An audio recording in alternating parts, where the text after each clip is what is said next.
athi uNontobeko yohakha isithando sakhe ngenjabulo and express affection ukuthi ngiyabonga ukuthi ufikile kanjani.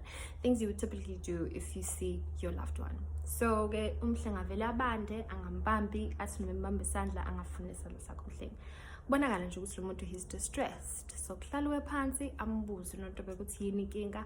Qala kube nzima for isikhathi eside for umhlengi ukuthi asho ukuthi yini inkinga. Uma semtshelile ukuthi ukhathazekile khona okungalungi alinde omunye patiently ukuthi uzothi amtshele kumhlengi ukuthi akusalungi between yena naye relationship wise usecela abahlukane.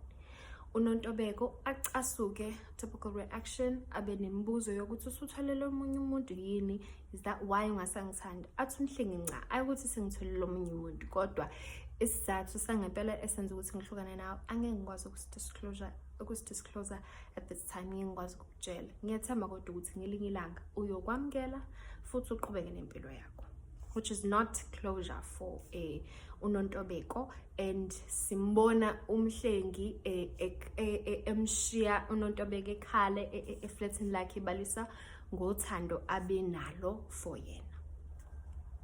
Ahamba umhlengi amshiya kanjalo and he makes his way home on the same day ayekubo emakhaya akhe. Uma efika kube ePotchefstroom abiza ubaba wakhe siyathola ukuthi uhlomuka okuyisithakazelo sakangidi. So ubaba wakhe uhlomuka ajabule embona engena ngesango khona no anto sebenzayo la ekhaya ukusho ukuthi bawumndeni ome kahle okwaziyo ukunakekela and baphila impilo esoft, sisho kanjalo.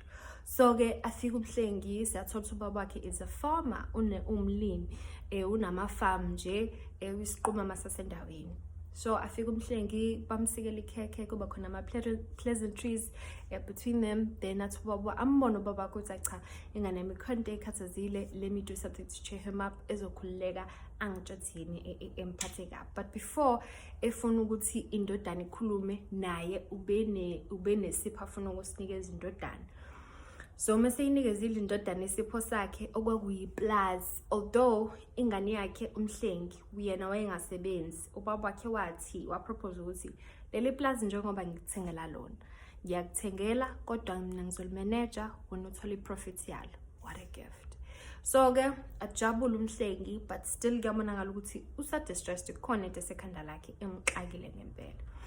So kulungileke abe distressed kanjalo kubuyelwe ekhaya ahlale phansi umhlengi acela ukukhuluma nobaba wakhe. Athi baba, I'm gay.